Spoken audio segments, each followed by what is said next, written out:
Hindi. Ka. Karapat-dapat. Tatlong salita. Tatlong salitang tila matatalim na punyal na sabay-sabay na itinarak sa puso ni Maggie. Sinundan pa iyon ng isa pang pangungusap na nagpaguho ng kanyang mundo. Umalis ka na sa buhay ng anak ko. Napatanga si Maggie, hindi makapaniwala sa mga narinig mula sa kanyang biyenan, si Aling Martha. Ang babaeng itinuring na niyang pangalawang ina, ang ina ng lalaking pinakamamahal niya, si Zack. Sa loob ng 5 taon nilang pagsasama ni Zack, bilang mag-asawa, sinikap niyang maging mabuting manugang, mapagmahal na asawa. Ngunit sa isang iglap, lahat ng iyon ay tila naglaho. Mama, ano po ang ibig ninyong sabihin? Nanginginig ang boses na tanong ni Maggie. Hiya, pagtataka, at matinding kirot ang sabay-sabay na gumuhit sa kanyang dibdib. Isang malamig na ngisi ang sumilay sa labi ni Aling Martha. Iniabot nito sa kanya ang isang maliit na brown envelope. Tingnan mo yan, Maggie. Tingnan mo kung gaano ka kawalang hiya. Nanginginig ang mga kamay na binuksan ni Maggie ang sobre. Nahulog mula roon ang ilang mga litrato. Mga litratong nagpapakita sa kanya na may kasamang ibang lalaki, isang lalaking hindi niya kilala, sa iba't ibang anggulong tila sila ay mailihim na ugnayan. May isang kuha na tila sila ay naghahalikan sa isang madilim na sulok. May isa pang kuha na magkaakbay sila, nakangiti. Hindi po totoo yan, Mama, halos pasigaw na tanggi ni Maggie, nangingilid ang luha sa kanyang mga mata. Hindi ko po kilala ang lalaking yan. Pakana niyo lang po ito.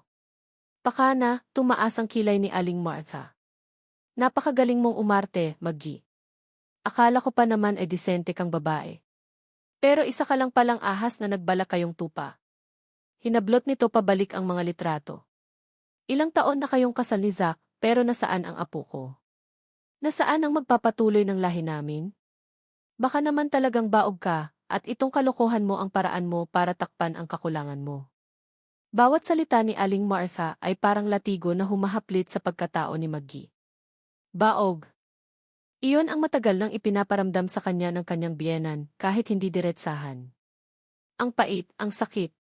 Gusto niyang sumigaw, ipagtanggol ang sarili, ngunit tila may bumara sa kanyang lalamunan. Alam niyang kahit anong sabihin niya, hindi siya paniniwalaan ni Aling Martha. Desidido na ito.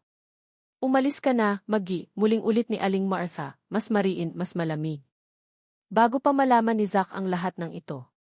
Bago pa siya ang mismong magtaboy sa'yo. Ayokong masira ang kinabukasan ng anak ko dahil sa isang babaeng katulad mo. Humanap siya ng babaeng karapat-dapat sa kanya, isang babaeng makapagbibigay sa akin ng apo. Ang mga salitang iyon ang tuluyang dumurog sa puso ni Maggie. Pag-asa? Mayroon pa ba? Paano niya lalabanan ang isang kasinungalingang perpektong inihanda?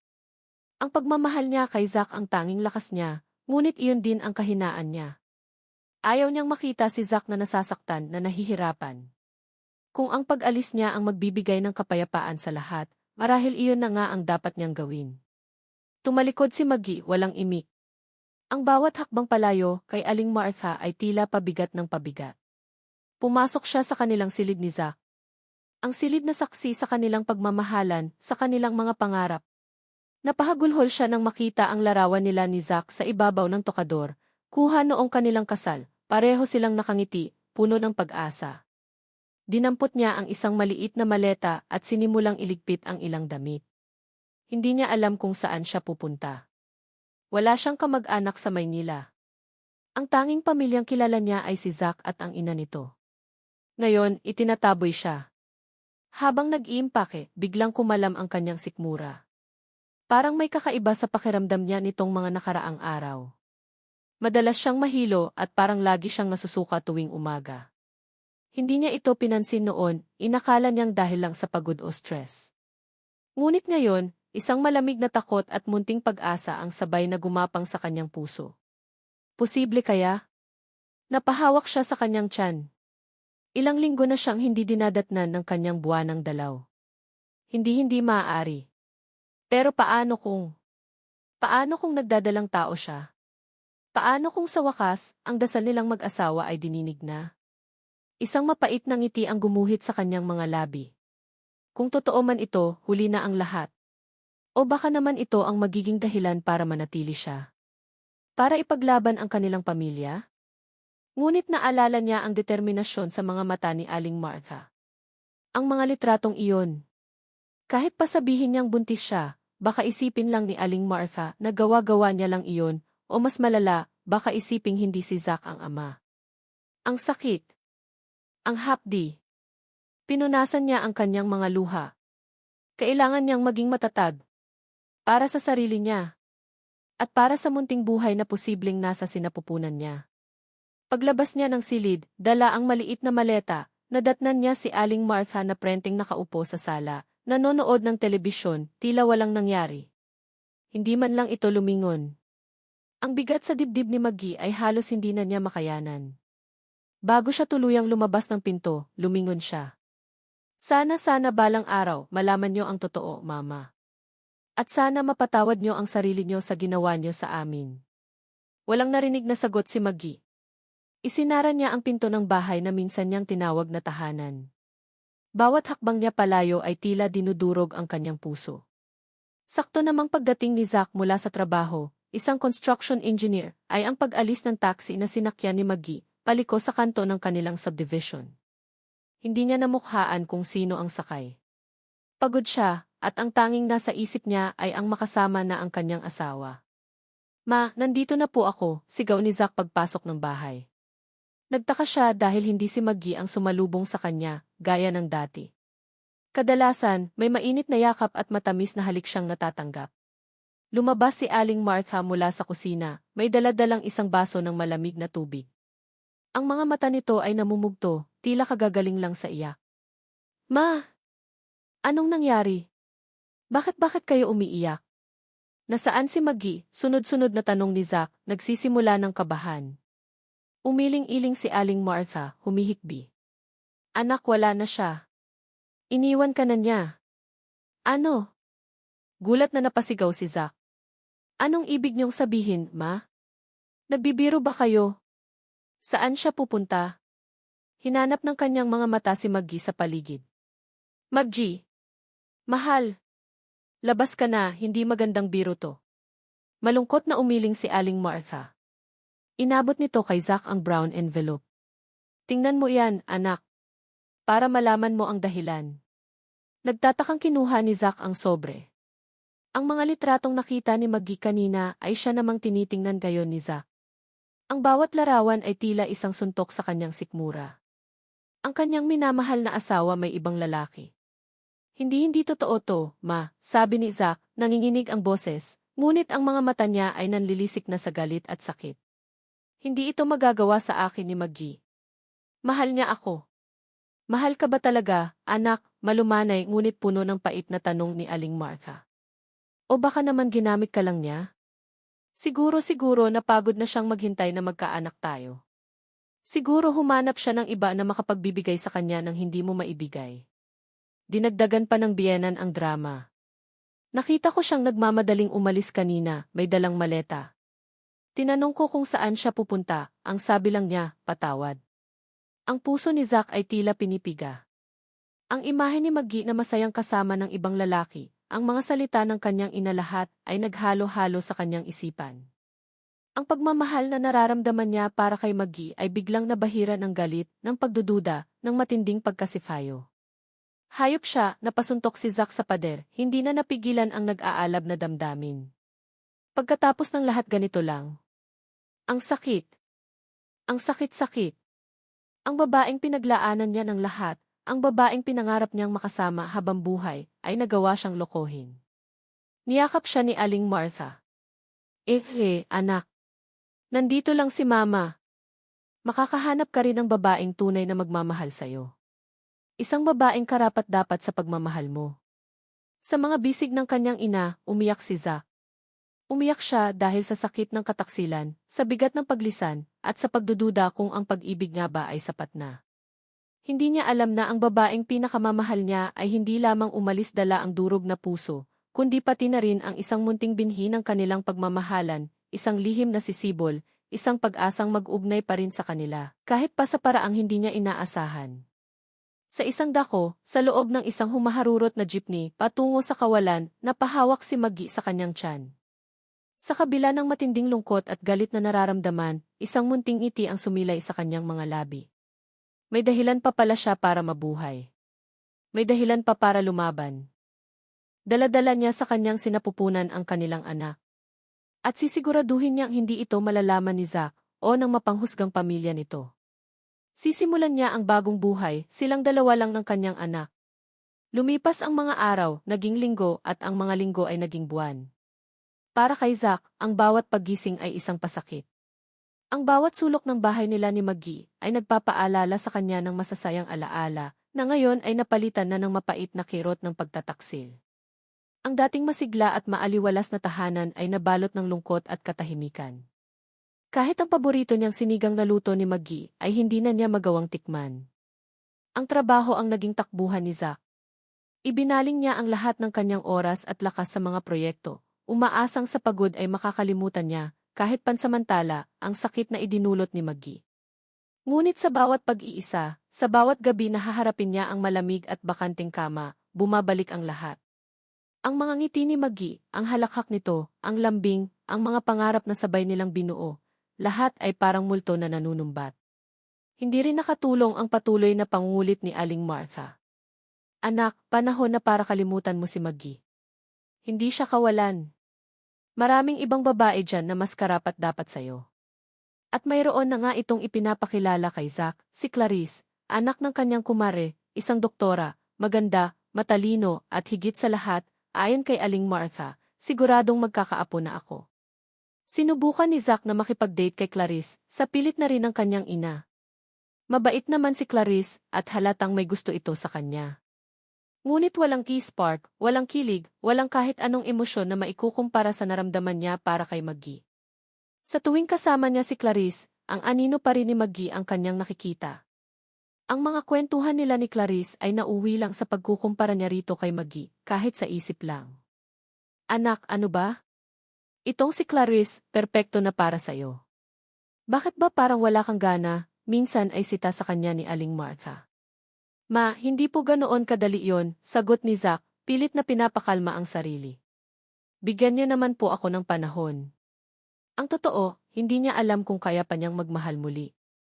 Ang sugat na iniwan ni Maggie ay masyadong malalim. Sa kabilang dako, sa isang maliit na apartment sa malayong probinsya, unti-unting hinaharap ni Maggie ang bagong yugto ng kanyang buhay. Naging mahirap ang mga unang buwan. Ang paglilihi niya ay hindi naging madali, palagi ang pagsusuka, pagkahilo at matinding pangungulila kay Zack. Walang ibang kasama kundi ang sarili. Ang kaunting naipon niya ay unti-unti ring nauubos. Ngunit sa bawat sipa ng sanggol sa kanyang sinapupunan, sa bawat pintig ng munting puso na naririnig niya tuwing nagpapacheck up sa health center, nabubuhayan siya ng loob. Ito ang kanyang lakas, ang kanyang inspirasyon. Anak, madalas niyang kausapin ang kanyang tiyan habang hinahaplos ito, magiging mabuti tayong dalawa. Pangako, aalagaan kita. Kahit tayong dalawa lang, kakayanin natin. May takot sa kanyang dibdib, takot sa kinabukasan, takot na baka hindi niya kayanin ang responsibilidad na mag-isa. Ngunit mas nangingibabaw ang pag-asang balang araw, magiging maayos din ang lahat. Nakahanap si Maggie ng maliit na trabaho sa isang karinderya bilang tagahugas ng pinggan at kung minsan ay tagapagsilbi. Hindi kalakihan ang sahod, ngunit sapat na para sa kanilang pang-araw-araw na gastusin at sa kanyang mga check-up. Ang may-ari ng karinderya, si Aling Nena, isang biyuda na may 3 anak, ay naging mabait sa kanya. Nakita nito ang determinasyon ni Maggie at ang busilak nitong puso. Hiza, huwag kang mag-alala. Darating din ang araw na makakabangon ka, madalas sabihin ni Aling Nena sa kanya, na may kasamang mapagkalingang ngiti.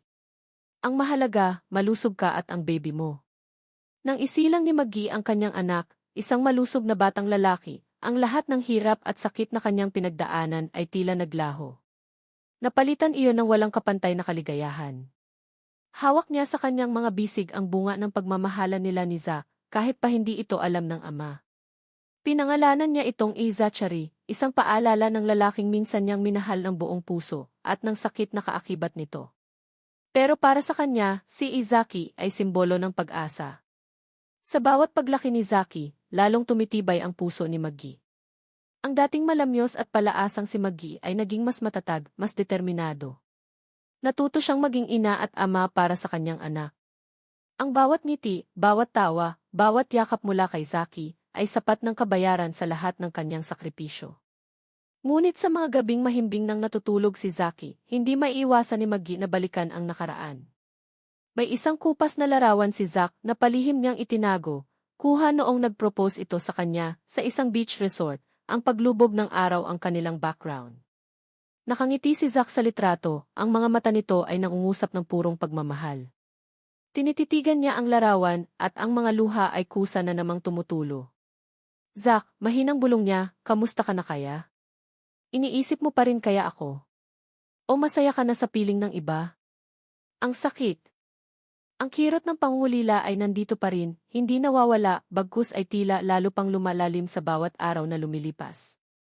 May mga pagkakataong naiisip niyang sabihin na kay Zack ang tungkol kay Zaki. Baka sakaling magbago ang lahat. Baka sakaling maintindihan siya ni Zack. Baka sakaling mahalin din ni Zack si Zaki. Ngunit agad ding pumapasok sa isip niya ang mukha ni Aling Martha, ang masasakit na salita nito, ang mga pekeng litrato. Ang takot na baka pati ang anak niya ay itakwil, o mas masahol pa, baka kunin ito sa kanya. Hindi niya kakayanin iyon. Mas gugustuhin pa niyang magdusa sa pag-iisa, kaysa mapahamak ang kanyang anak. Hindi anak, sabi niya kay Zaki habang pinagmamasdan itong natutulog. Hindi kita ipagkakait sa kanya, pero hindi pa ngayon ang tamang panahon. Darating din ang araw, malalaman niya ang lahat. Pero sa ngayon tayo munang dalawa. Si Zack naman, patuloy na nilalamon ng kalungkutan ng pagdududa. Ang mga ebidensya ng kataksilan ni Maggie ay malinaw, ngunit may isang bahagi sa kanyang puso na hindi makapaniwala. May isang maliit na tinig na nagsasabing may mali, may kulang. Pero paano niya ipagtatanggol ang isang taong umalis na lang basta at hindi man lang nagpaliwanag? Anak, kailangan mo nang mag-move on, sabi ulit ni Aling Martha isang gabi, habang naghahapunan sila. Kasama nila si Clarice na tila unti-unti nang nagiging regular na bisita sa kanilang bahay. Itong si Clarice, handa kang bigyan ng pamilyang matagal mo nang inaasam. Napatingin si Zack kay Clarice. Maganda ito, mabait, matalino. Pero hindi ito si Maggie. Walang makakapantay kay Maggie sa puso niya, kahit pa sinaktan siya nito. Ma, pag-usapan na lang po natin to sa ibang araw, pakiusap ni Zack. Isang gabi, habang nag-iisa sa kanyang kwarto, binuksan ni Zack ang isang lumang kahon. Nandoon ang mga alaala nila ni Maggie, mga liham, mga regalo, mga litrato. Isa-isa niya itong tiningnan. Bawat bagay ay may kwento, may dalang emosyon. Napahinto siya sa isang litrato nila na kuha sa isang fiesta sa probinsya nila Maggie, bago pa sila ikasal. Pareho silang nakangiti, masayang-masaya, walang bahid ng problema. Maggie, bakit? Tanong niya sa kawalan, ang boses ay puno ng hinanakit at pangungulila. Bakit mo to ginawa sa atin? Hindi niya alam na sa malayong lugar, ang babaeng tinatanong niya ay kayakap ang kanilang anak, humihingi rin ng mga sagot sa tadhana, at lihim na umaasang balang araw, ang pag-ibig na minsan nilang pinagsaluhan ay muling magkakaroon ng puwang. Kahit patila napaka-imposible na nito. Ang takot sa puso ni Maggie ay napapalitan ng pag-asa sa tuwing tinititigan niya ang kanyang anak. Ang pag-asang ito ang nagbibigay sa kanya ng lakas para harapin ang bawat bukas. Samantala, si Zack ay patuloy na nagluluksa, hindi alam na isang bahagi ng kanyang puso ay buhay at malusog, lumalaki sa pangangalaga ng babaeng inakala niyang nagtaksil sa kanya. Ang paglimos niya ng pag-ibig sa isang multo ng nakaraan ay nagpapabigat sa kanyang kasalukuyan, habang ang pag-ibig na dapat sana ay para sa kanya ay buong pusong ibinubuhos ni Maggie sa kanilang anak. 5 taon. 5 mahahabang taon ang lumipas. Si Zaki ay isa ng bibo at palabirong bata. Ang mga mata nito ay singkit, tulad ng kay Zack, at ang mga ngiti nito ay kasing tamis ng kay Maggie. Sa kabila ng mga pagsubok, nagawa ni Maggie na itaguyod si Zaki ng mag-isa. Mula sa pagiging tagahugas ng pinggan, sa tulong ni Aling Nena at sa sarili niyang sipag, nakaipon si Maggie ng sapat na puhunan para makapagtayo ng sarili niyang maliit na turo-turo sa palengke. Ang kanyang mga lutong bahay, lalo na ang kanyang espesyal na adobo at sinigang, ay naging paborito ng mga suki. Hindi niya tuluyang kinalimutan si Zack. Paano nga ba niya kakalimutan ang ama ng kanyang anak, ang lalaking minsan niyang inibig ng lubusan? Ngunit ang sakit ng nakaraan ay nakatatak pa rin. Ang takot na baka masaktan muli o mas masahol, ang anak niya ang madamay, ay pumipigil sa kanya na gumawa ng anumang hakbang para hanapin si Zack. Isang araw, nakatanggap si Maggie ng imbitasyon. Ang pamangkin ni Aling Nena, si Lita, na naging malapit na rin sa kanya, ay ikakasal. Ang reception ay gaganapin sa isang kilalang events place sa Maynila. Noong una, nag-aalangan si Maggie na dumalo. Matagal na siyang hindi nakakabalik sa Maynila. Ang syudad na iyon ay naglalaman ng masasakit na alaala. Sige na, Maggie, pangulit ni Zaki na narinig ang usapan nila ni Lita. Gusto ko pong pumunta sa party. May cake po ba doon? At saka ice cream. Napangiti si Maggie. Sa 5 taon, si Zaki ang kanyang naging mundo. Lahat ng desisyon niya ay umiikot sa kapakanan ng anak. Okay, sige na nga. Pero behave ka doon, ha? Yes, Nay. Promise po, tuwang-tuwang sagot ni Zaki. Ang hindi alam ni Maggie, ang kasal na iyon ay magiging daan para muling mag-cruise ang landas nila ni Zack. Si Zack ay pinsan ng groom at isa sa mga abay. Nitong mga nakaraang taon, nanatiling single si Zack. Maraming ipinakilala sa kanya si Aling Martha, kabilang na si Clarice na matagal ding umasa, ngunit walang namuong seryosong relasyon. Ang puso niya ay nanatiling sarado, nakakulong sa alaala ni Maggie. Dumating ang araw ng kasal. Eleganting nakabihis si Maggie ng isang simpleng floral dress. Si Zaki naman ay suot ang bago nitong polo shirt at shorts, hindi mapakali sa sobrang excitement. Sa reception hall, abala si Zack sa pag-aasikaso sa ibang mga bisita. Tumigil ang kanyang mundo nang mapadako ang kanyang tingin sa isang babaeng papalapit sa registration table, may kasamang isang batang lalaki. Ang tindig, ang buhok, ang paraan ng paglalakad parang pamilyar. Nang humarap ang babae, tila huminto ang pag-ikot ng mundo ni Zack. Ang tibok ng kanyang puso ay biglang bumilis, kasabay ng pagbuhos ng samut-saring emosyon, gulat, pagtataka, at isang kilig na matagal na niyang hindi naramdaman. Si Maggie. Pagkatapos ng 5 taon, narito siya, sa harapan niya. Mas tumanda ng kaunti, may ilang guhit na ng pagod sa mukha, ngunit ang ganda nito ay hindi kumukupas, bagkus ay tila nagkaroon pa ng ibang uri ng kislap, isang kislap ng katatagan. At ang batang lalaking hawak nito sa kamay. Sino iyon? Hindi makagalaw si Zack sa kanyang kinatatayuan. Parang biglang nag-slow motion ang lahat. Ang ingay ng mga bisita, ang tugtog ng banda, lahat ay tila lumayo, at ang tanging naririnig niya ay ang malakas na kabog ng sarili niyang dibdib. Si Maggie. Ang babaeng 5 taon niyang sinubukang kalimutan, ang babaeng nagdulot sa kanya ng matinding sakit, narito. At may kasamang bata. Napansin din ni Maggie si Zack. Sa dami ng tao, ang mga mata nila ay nagtagpo. Isang iglap lang iyon, ngunit sapat na para maramdaman ni Maggie ang pamilyar na kilabot na gumapang sa kanyang buong katawan. Si Zack. Ang kanyang Zack. Hindi siya nagkamali. Ang mga mata nito, ang tindig, kahit pa mas nagmukha na itong seryoso at may bahid ng kapaguran, si Zack pa rin iyon. Agad na naramdaman ni Maggie ang pagbilis ng kanyang pulso. Takot. Kaba. Hiya. Halo-halong emosyon ang sabay-sabay na sumalakay sa kanya. Ang unang instinct niya ay tumalikod, magtago, hilahin si Zaki palayo. Pero huli na. Nakita na sila ni Zack. At ang paraan ng pagtitig nito sa kanya parang nanunuot hanggang kaluluwa. Nay, sino po yung tinitingnan nyo? Tanong ni Zaki, napansin ang pagkatigagal ng ina. Hinila-hila nito ang lailayan ng bestida ni Maggie. Nay, gutom na po ako. Ang boses ni Zaki ang tila gumising kay Maggie mula sa pagkakatulog. Napayuko siya sa anak. Ah, sige, anak. Halika, kukuha tayo ng pagkain. Pilit niyang pinakalma ang sarili, pilit nang umiti para sa anak, kahit na ang loob niya ay parang sasabog na sa kaba. Nagsimulang maglakad si Maggie, patungo sa buffet table, pilit na iniiwasan ang direksyon kung nasaan si Zack. Ngunit ramdam niya ang mga mata nito na nakasunod sa bawat galaw niya. Parang may magnet na humihila sa kanya, ngunit pilit niyang nilalabanan. Hindi naman inalis ni Zack ang tingin kay Maggie.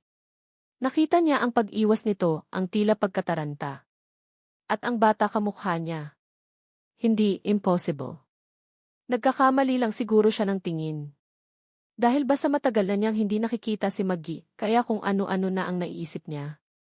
Pero habang pinagmamasdan niya ang bata, na ngayon ay masayang kumukuha ng spaghetti sa tulong ni Maggie, may kung anong kumurot sa puso ni Zack.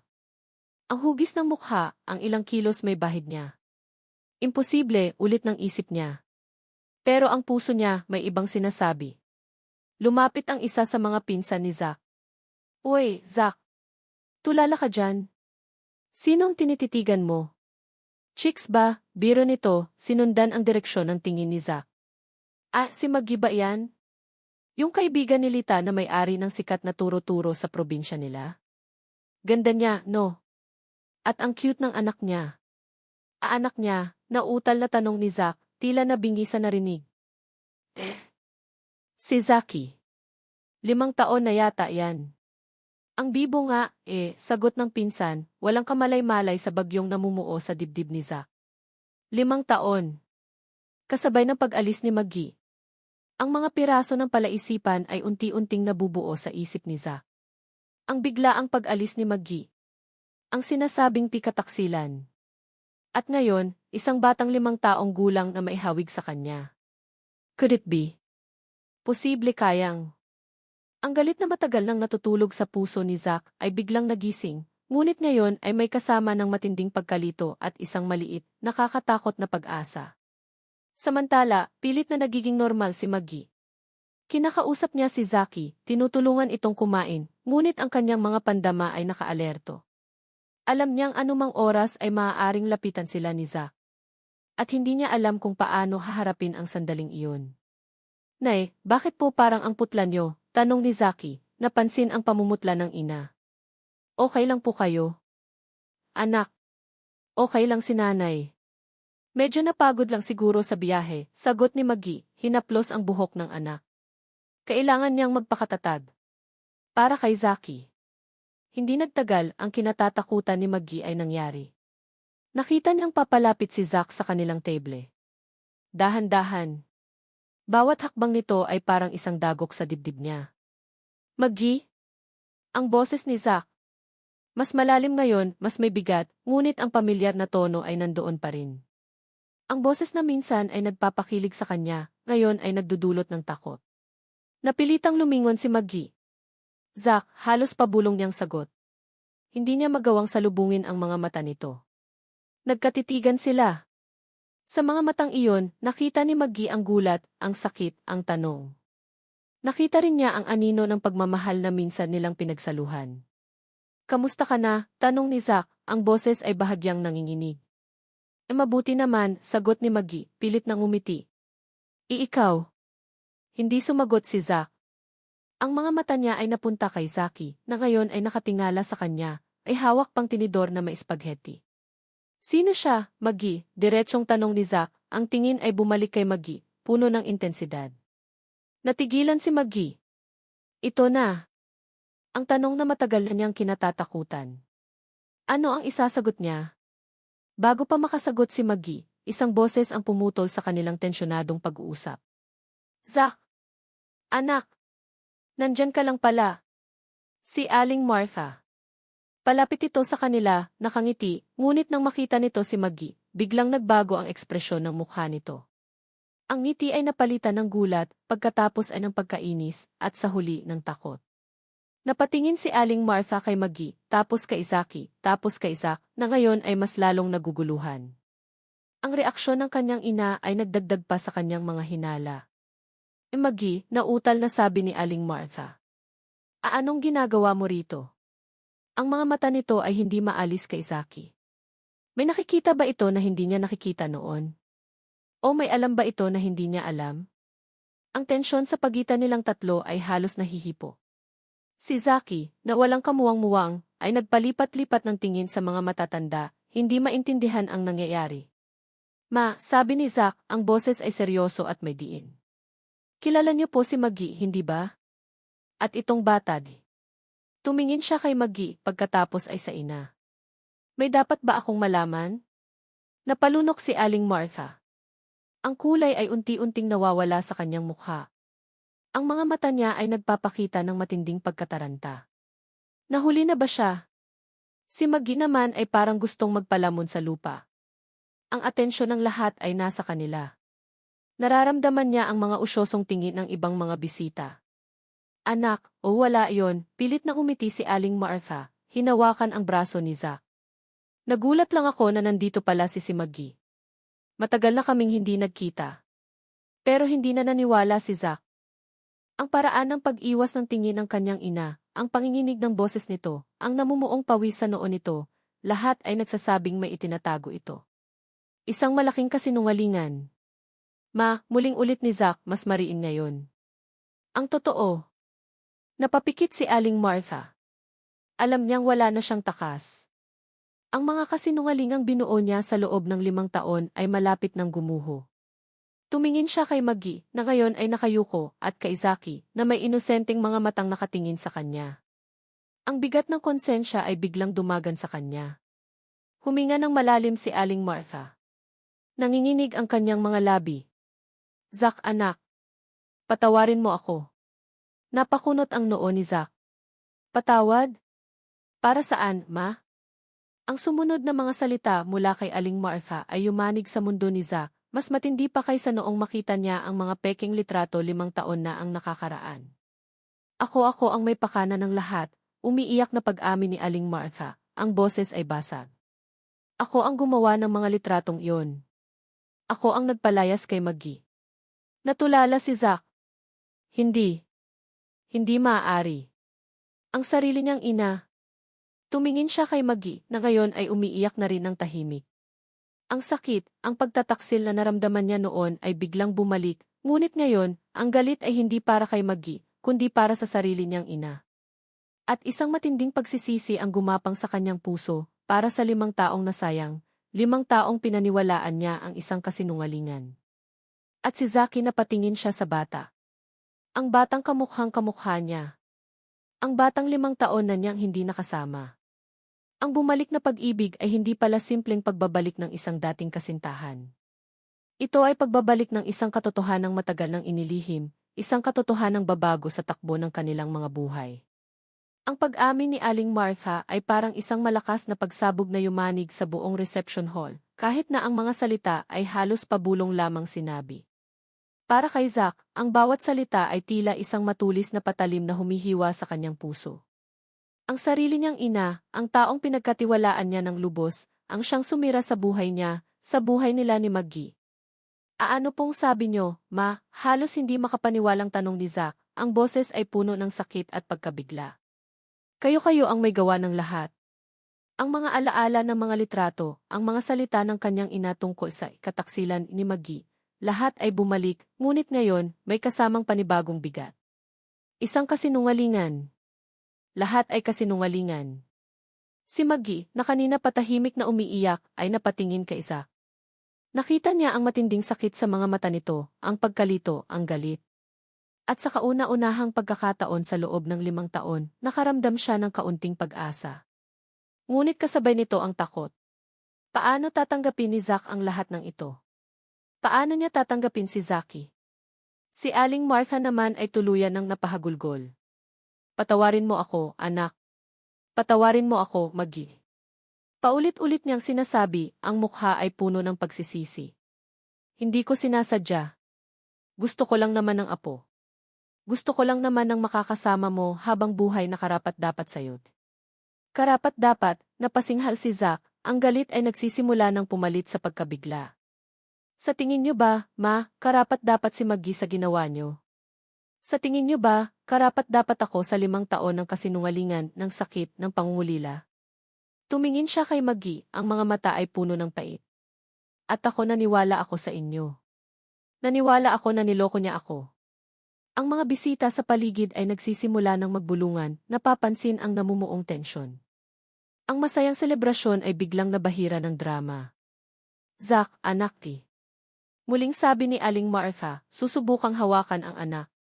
Huwag niyo akong hawakan, ma, sigaw ni Zack umatras. Ang sakit na nararamdaman niya ay hindi na niya kayang itago. 5 taon, ma. 5 taon kong kinamuhian ang babaeng pinakamamahal ko dahil sa inyo. 5 taon akong nagdusa. Alam niyo ba kung gaano kasakit yon? Napayuko si Aling Martha, walang maisagot.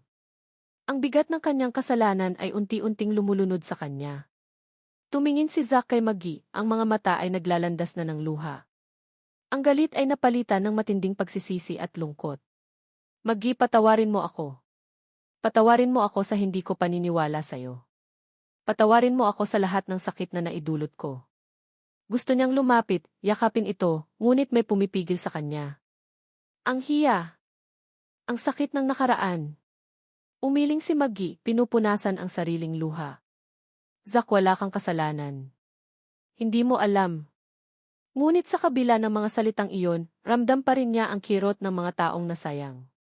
Pero dapat naniwala ako sa'yo, giit ni Zack. Dapat pinakinggan kita. Dapat hindi ako naging tanga. Napasabunot siya sa sariling buhok, ang frustrasyon ay nangingibabaw. Si Zaki, na kanina pa nalilito sa nangyayari, ay biglang nagsalita. Nay, bakit po kayo umiiyak? At saka si Tito, bakit po siya galit kay Lola? Ang inosenteng tanong ng bata ang tila nagpatahimik sa lahat. Napatingin si Zack kay Zaki. Ang kanyang anak. Ang batang 5 taon niyang hindi nakilala, hindi nayakap, hindi naalagaan. Isang panibagong sakit ang kumirot sa kanyang puso. Ang sakit ng panghihinayang. Lumuhod si Zack sa harap ni Zaki, ang mga mata ay kapantay na ng sa bata. Hi, champion, sabi niya, ang boses ay nanginginig. Ako si Tito Zack. Hindi niya alam kung paano sasabihin. Paano mo ipapakilala ang sarili mo sa anak mong hindi kakilala? Napangiti si Zaki. Hello po, Tito Zack. Ang ganda po ng party niyo. Napangiti ng mapait si Zack. Salamat, anak Zaki. Hinawakan niya ang maliit na kamay ni Zaki. Ang init. Ang sarap sa pakiramdam. Ito pala ang pakiramdam ng may anak. Tumingin si Maggie sa eksenang iyon, ang puso niya ay naghahalo ang saya at lungkot. Ito ang matagal na niyang pinangarap, ang makita si Zack at si Zaki na magkasama. Ngunit hindi niya inaasahan na ganito ang magiging sitwasyon. Maggie, muling tawag ni Zack, tumayo at humarap sa kanya. Ang mga mata nito ay puno ng determinasyon. Bigyan mo ako ng pagkakataon. Pagkakataong bumawi. Pagkakataong ipakita sa'yo sa inyo ni Zaki na karapat-dapat ako. Natigilan si Maggie. Ang bilis ng mga pangyayari. Kanina lang, takot na takot siyang makita si Zack. Ngayon, ito, humihingi ng pangalawang pagkakataon. Ang puso niya ay gustong sumigaw ngunit ang isip niya ay puno ng pag-aalinlangan. 5 taon. 5 taon siyang natakot, nag-iisa, nasaktan. Hindi ganoon kadaling kalimutan ang lahat. Zack, hindi ko alam, mahinang sagot ni Maggie. Masyadong marami nang nangyari. Alam ko, sabi ni Zack, lumapit pa ng kaunti. Alam kong nasaktan kita. Alam kong marami akong pagkukulang. Pero, Maggie, mahal pa rin kita. Sa loob ng 5 taon, ikaw pa rin. Walang nagbago. Ang mga salitang iyon. Ang mga salitang matagal nang gustong marinig ni Maggie. Ngunit sapat na ba iyon? Paano si mama mo? Tanong ni Maggie, ang boses ay may bahid ng takot. Paano kung tutol pa rin siya? Tumingin siya kay Aling Martha, na nakayuko pa rin, umiiyak. Bumuntong hininga si Zack. Tumingin siya sa kanyang ina. Ma, mahal ko si Maggie. At mahal ko si Zaki, anak ko siya. Wala na kayong magagawa para paghiwalayin kami ulit. Kung hindi niyo sila kayang tanggapin, problema niyo na iyon. Pero ako, sila ang pipiliin ko. Ang mga salita ni Zack ay matigas, puno ng paninindigan. Nag-angat ng tingin si Aling Martha, ang mga mata ay puno ng luha at pagsisisi. Tumingin siya kay Maggie pagkatapos kay Zaki. Ang galit at pagmamatigas niya noon ay unti-unti nang natutunaw, napapalitan ng isang damdaming matagal na niyang kinalimutan, ang pagmamahal ng isang lola. Maggie. Zaki. Nagsimulang magsalita si Aling Martha, ngunit pinutol siya ni Zack. Hindi ngayon, ma, sabi ni Zack, ang boses ay mas kalmado na ngunit may diin pa rin. Kailangan muna naming mag-usap ni Maggie. Kailangan naming ayusin ang buhay namin. Humarap siyang muli kay Maggie. Please, Maggie. Kahit isang pagkakataon lang. Hayaan mong patunayan ko sa'yo. Hayaan mong ipakilala ko ang sarili ko kay Zaki bilang ama niya. Hayaan mong buuin natin ulit ang pamilya natin. Ang mga mata ni Zack ay puno ng pagsusumamo, ng pag-asa. Si Maggie ay nasa gitna ng isang mahirap na desisyon. Ang puso niya ay nagsasabing bigyan ng pagkakataon si Zack. Mahal pa rin niya ito, iyon ang hindi maipagkakaila. Ngunit ang takot, ang mga alinlangan, ang sakit ng nakaraan, ay humihila sa kanya pabalik. Hindi ko alam, Zack, ulit ni Maggie, ang boses ay nanginginig. Natatakot ako. Natatakot akong masaktan ulit. Natatakot ako para kay Zaki. Naiintindihan ko, malumanay na sabi ni Zack. Hindi kita pipilitin. Pero sana pag-isipan mo. Para sa akin. Para sa'yo. Para kay Zaki. Kinuha niya ang kamay ni Maggie, marahang pinisil. Kahit gaano katagal, maghihintay ako. Ang init ng kamay ni Zack, ang sinseridad sa kanyang mga mata, ang pag-asang dala ng kanyang mga salita. Nagbigay iyon ng kaunting liwanag sa puso ni Maggie. Ngunit sapat na ba iyon para burahin ang 5 taon ng kadiliman? Nagkaroon ng tampuhan sa pagitan nila. Hindi agad-agad na ayos ang lahat. May mga araw na puno ng pag-uusap, ng pagpapaliwanag, ng paglalabas ng sama ng loob. Si Zack, sa bawat pagkakataon, ay buong pusong humihingi ng tawad, ipinaparamdam kay Maggie ang kanyang pagsisisi at ang kanyang hindi nagbabagong pagmamahal. Isang hapon, habang pinagmamasdan ni Maggie si Zack at si Zaki na masayang naglalaro sa parke malapit sa tinutuluyan nilang hotel, pansamantalang inasikaso ni Zack ang kanilang matutuluyan habang inaayos ang gusot. Nakita niya ang saya sa mga mata ng kanyang anak. Isang saya na hindi niya pa nakikita noon. Ang saya ng pagkakaroon ng isang ama. At nakita rin niya ang sinseridad sa bawat kilos ni Zack. Ang paraan ng pagtingin nito kay Zaki, ang pasensya nito sa kakulitan ng bata, ang pag-aalaga nito.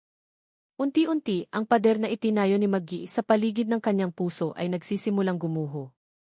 Ngunit ang pagtutol ng ibang miyembro ng pamilya ni Zack, lalo na ang ilang mga tiyahin na naging kakampi ni Aling Martha noon sa paniniwalang iba o si Maggie, ay naging isang malaking pagsubok. May mga masasakit na salita, mga mapanghusgang tingin. Hindi ka ba nahihiya, Maggie?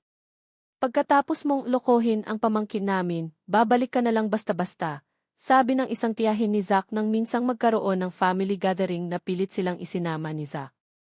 Tita, tama na po, awat ni Zack, hinawakan ang kamay ni Maggie. Wala kayong alam sa totoong nangyari. At kahit ano pa man yon, desisyon ko kung sino ang mamahalin ko. Ang mga ganitong sitwasyon ang lalong nagpapatibay sa pag-aalinlangan ni Maggie. Kaya ba nilang lampasan ang lahat ng ito? Kakayanin ba ng pagmamahal nila ang lahat ng pagsubok? Isang gabi, matapos ang isang mainit na pagtatalo nila dahil sa komento ng isa pang kamag-anak, napuno na si Maggie. Zack, hindi ko na yata kaya to, umiiyak na sabi ni Maggie. Masyadong mahirap. Masyadong masakit. Baka mas mabuti pang bumalik na lang kami ni Zaki sa probinsya.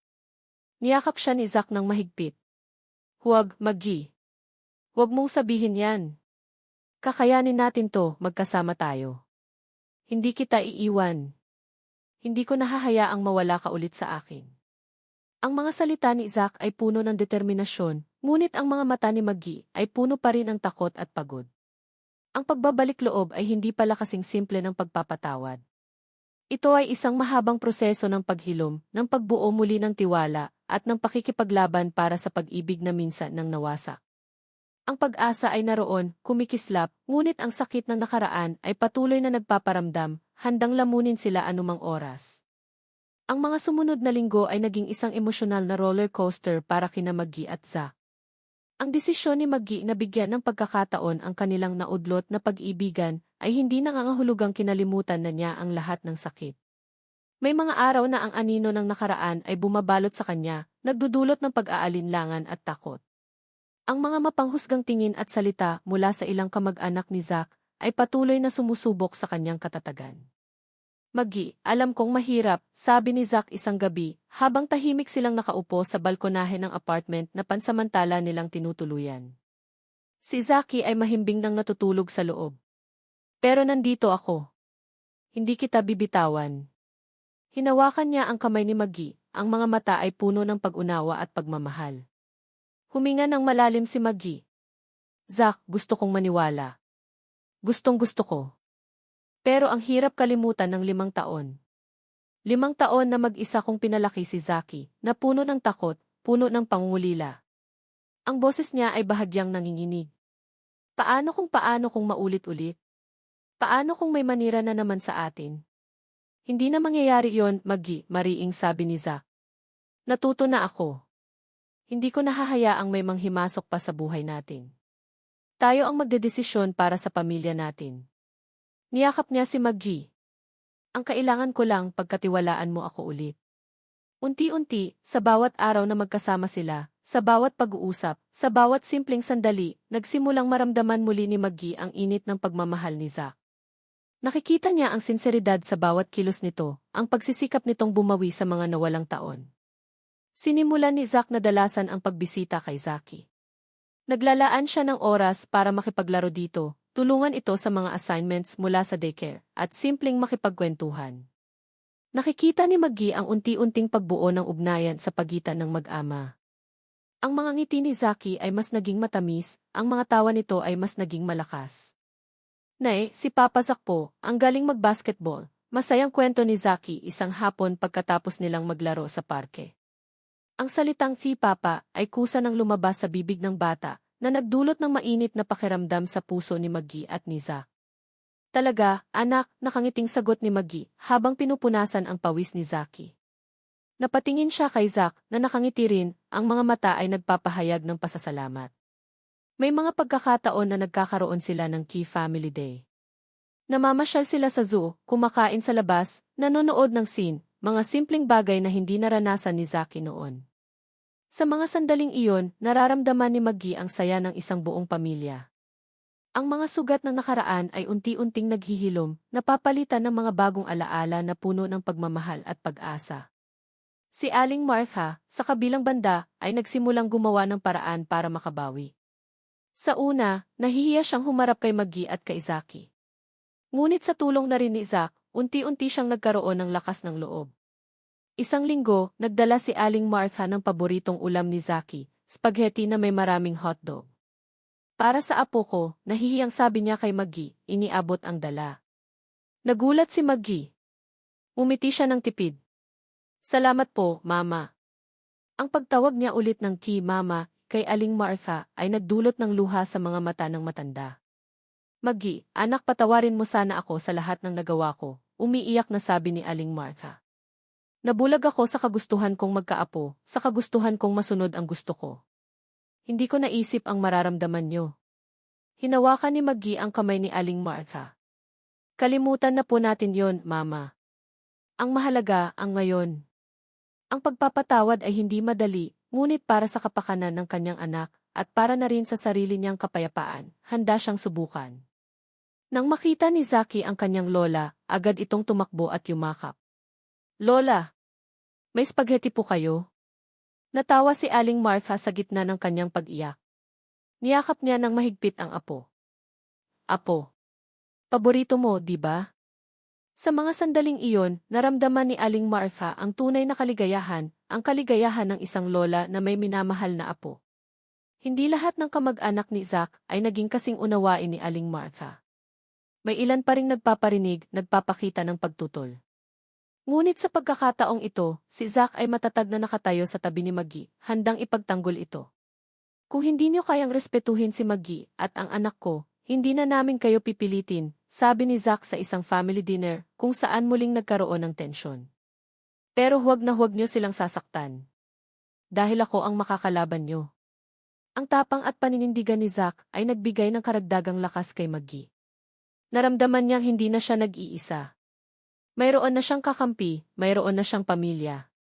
Isang gabi, habang magkayakap silang nanonood ng bituin sa balkonahe, matapos ang isang araw na puno ng tawanan kasama si Zackie, nagsalita si Maggie. Zack, mahinang sabi niya. Sa tingin ko handa na ako. Napatingin si Zack sa kanya, ang mga mata ay puno ng pag-asa. Handa saan, mahal ko? Handa na akong subukan ulit. Buin ulit ang pamilya natin. Handa na akong magtiwala ulit sa'yo sa atin. Isang matamis na ngiti ang sumilay sa kanyang mga labi, isang ngiting matagal nang hindi nakikita ni Zack. Ang puso ni Zack ay tila lumundag sa tuwa. Niyakap niya si Maggie ng mahigpit. Salamat, Maggie. Salamat. Pangako, hinding-hindi kita bibigin. Hinding-hindi ko na kayo pababayaan ni Zackie. Ang mga halik na sumunod ay puno ng pagmamahal, ng pangungulila, ng pag-asa. Ang kilig na minsan nilang naramdaman ay bumalik, mas matindi, mas makahulugan. Hindi na ito ang kilig ng kabataan, kundi kilig na hinubog ng panahon, ng mga pagsubok, ng pagpapatawad. Nagdesisyon silang bumalik sa dating bahay nila ni Zack. Sa una, may pag-aalinlangan si Maggie. Ang bahay na iyon ay naglalaman ng masasakit na alaala ng kanyang pag-alis. Ngunit sabi ni Zack, kailangan nilang harapin ang nakaraan para makabuo ng bagong kinabukasan. Sama-sama nilang nilinis at inayos ang bahay. Tinanggal nila ang mga lumang gamit na nagpapaalala ng kalungkutan, pinalitan ng mga bago, ng mga bagay na sumisimbolo sa kanilang bagong simula. Ang bawat sulok ay pinuno nila ng tawanan, ng mga masasayang kwentuhan, ng pagmamahal. Isang araw, habang nagliligpit si Maggie sa lumang kabinet sa kanilang kwarto, may nakita siyang isang maliit na kahon. Ang kahon na naglalaman ng mga alaala nila ni Zack, mga litrato, mga sulat. Binuksan niya ito. Nakita niya ang litrato nila noong kanilang kasal. Napangiti siya. Pagkatapos ay nakita niya ang mga peking litrato na ginamit ni Aling Martha para palayasin siya. Sa pagkakataong ito, wala nang sakit, kundi awa na lang para sa kanyang biyenan, at pasasalamat na nalampasan na nila ang lahat ng iyon. Ano yan? Tanong ni Zack, lumapit sa kanya. Pinakita ni Maggie ang mga litrato. Naalala mo pa ba to? Napabuntong hininga si Zack. Paano ko makakalimutan? Yan ang dahilan ng 5 taon nating pagkakahiwalay. Kinuha niya ang mga peking litrato. Oras na para itapon to. Huwag, pigil ni Maggie. Itago natin. Bilang paalala. Paalala kung gaano tayo naging matatag. Paalala na kahit anong pagsubok, basta't magkasama tayo at nagmamahalan, malalampasan natin. Napangiti si Zack. Hinawakan niya ang pisngi ni Maggie. Mahal na mahal kita, Maggie. Mahal na mahal din kita, Zack, sagot ni Maggie, ang mga mata ay nangingilid sa luha ng kaligayahan. Ang proseso ng pagpapatawad ay hindi naging madali, ngunit sa bawat araw na lumilipas, mas lalong tumitibay ang kanilang pagmamahalan. Natutunan nilang buksan muli ang kanilang mga puso, magtiwala sa isa't isa, at harapin ang bawat hamon ng magkasama. Ang pag-ibig na minsan ng nasugatan ay hindi lamang naghilom, kundi naging mas matatag, mas malalim at mas makahulugan. Ang pag-asa na minsan ay tila napakalayo ay abot kamay na nila ngayon. Ang araw ng kanilang muling pag-iisang dibdib ay dumating. Hindi ito kasing enggrande ng kanilang unang kasal, ngunit para kina Maggie at Zack, ito ay mas makahulugan, mas puno ng emosyon. Ginanap ito sa isang maliit at simpleng simbahan sa probinsya. Ang parehong simbahan kung saan bininyagan si Zacky ilang taon na ang nakalilipas ng hindi alam ni Zack. Ang mga bisita ay iilan lamang, si Aling Nena at ang pamilya nito, ilang malalapit na kaibigan, at ang pamilya ni Zack, kasama na si Aling Martha na ngayon ay hindi na mapaghiwalay kay Zacky. Nakatayo si Zack sa altar, ang puso ay puno ng kaba at hindi masukat na kaligayahan. Nang tumugtog ang bridal march at dahan-dahang bumukas ang pinto ng simbahan, napigil niya ang kanyang hininga. Naroon si Maggie, dahan-dahang naglalakad palapit sa kanya, suot ang isang simpleng puting bestida na lalong nagpapatingkad sa kanyang natural na ganda. Sa tabi niya, nakabarong Tagalog, ay si Zacky, ang kanilang ring bearer, bitbit ang isang maliit na unan kung saan nakapatong ang kanilang mga singsing.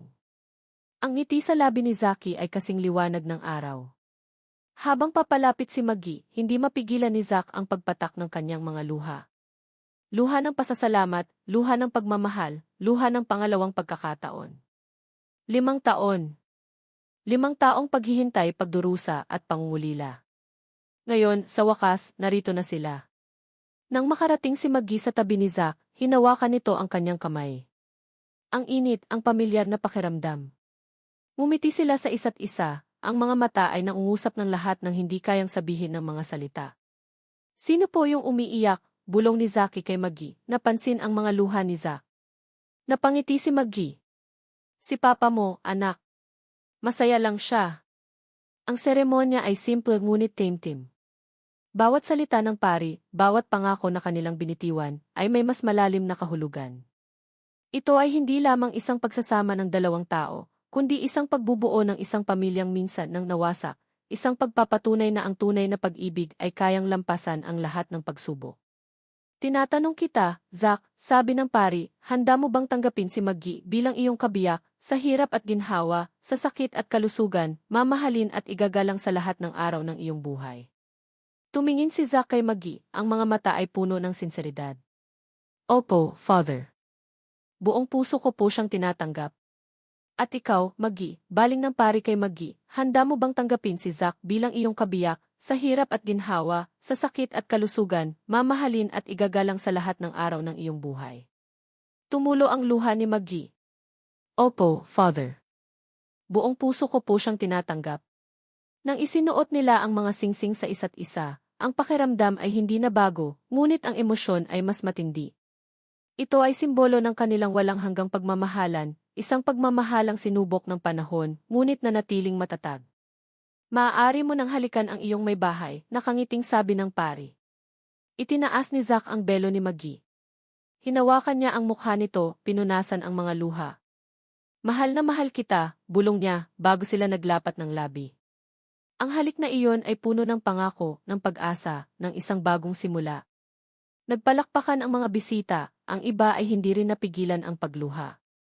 Si Zaki ay tuwang-tuwa, pumapalakpak din, kahit hindi niya lubos na naiintindihan ang lahat. Ang resepsyon ay ginanap sa bakuran ng bahay ni Aling Nena, isang simpleng salu-salo na puno ng tawanan, kantahan, at masasarap na pagkain na inihanda mismo ni Maggie at ni Aling Nena. Ang dating tensyon sa pagitan ng dalawang pamilya ay napalitan na ng saya at pagtanggap. Si Aling Martha ay hindi maalis ang tingin sa kanyang anak at manugang. Ang pagsisisi sa kanyang mga nagawa ay naroon pa rin, ngunit napalitan na iyon ng kaligayahan na makitang buo at masaya na ulit ang pamilya ng kanyang anak. Lumapit siya kina Zack at Maggie. Anak, Maggie, sabi niya, ang boses ay nanginginig. Wala na akong ibang mahihiling pa kundi ang kaligayahan ninyo. Patawarin niyo ulit ako sa lahat. At Maggie, salamat. Salamat sa pagpapatawad mo sa akin, at sa pagbibigay mo sa akin ng napakabait at napakagwapong apo. Niyakap niya si Maggie ng mahigpit.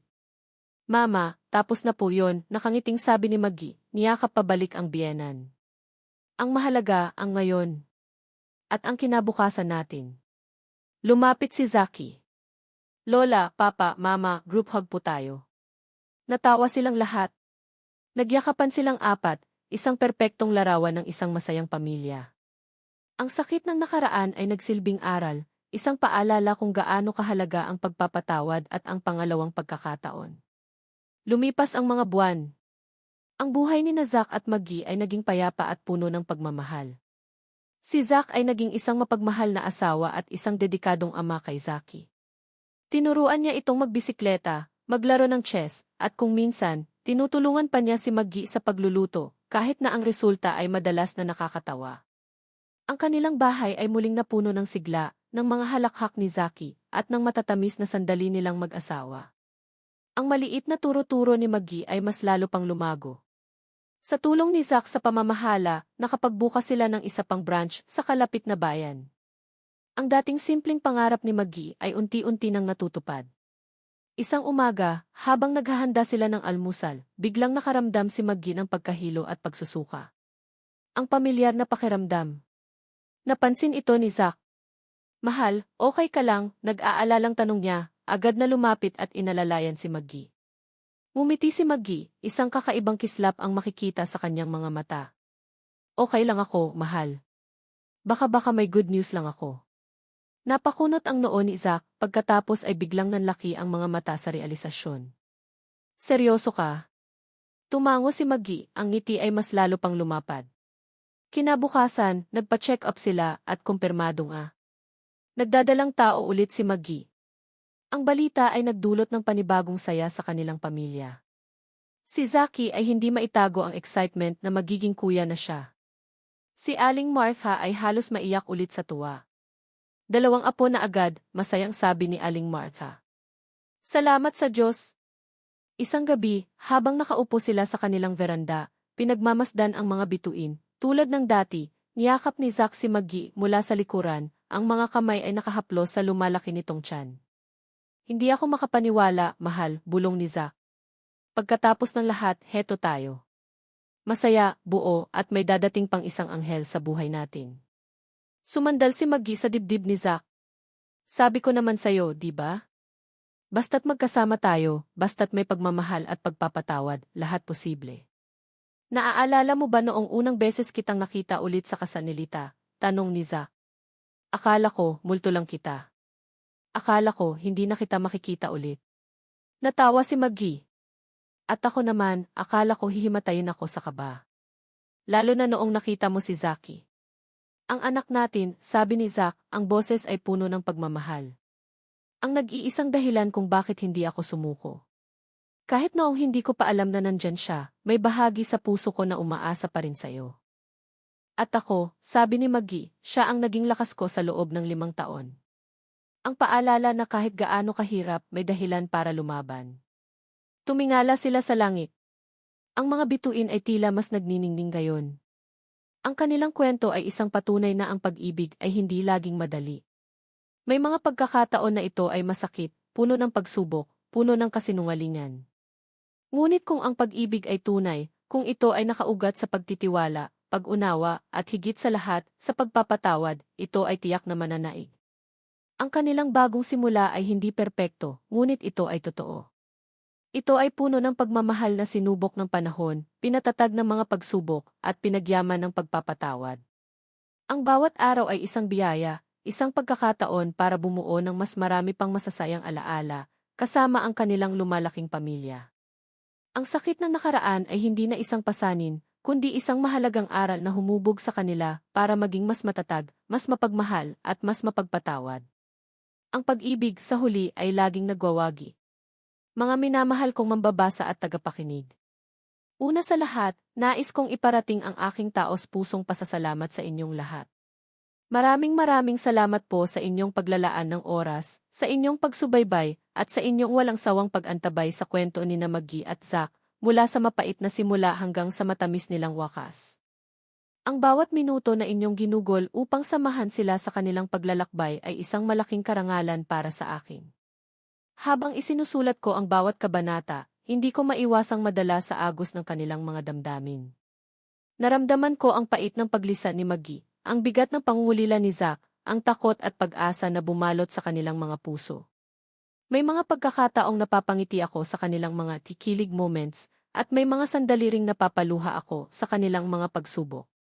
Ang pagbuo sa kanilang mga karakter, sa kanilang mga kahinaan at kalakasan, ay isang paglalakbay na puno ng iba't ibang emosyon para sa akin bilang inyong abang manunulat. Ang makitang niyakap ninyo ang kanilang kwento, at ang maramdaman ang inyong koneksyon sa kanila, ay isang gantimpalang hindi matutumbasan ng kahit ano. Sa likod ng mga ngiti, luha, tampuhan, at pagpapatawad, ang kwentong ito ay naglalaman ng ilang mahahalagang mensahe na sana itumatak sa inyong mga puso. Nais kong iparating na ang tunay na pag-ibig ay hindi laging perpekto. Ito ay dumadaan sa mga pagsubok, nasusugatan, at kung minsan ay nawawala.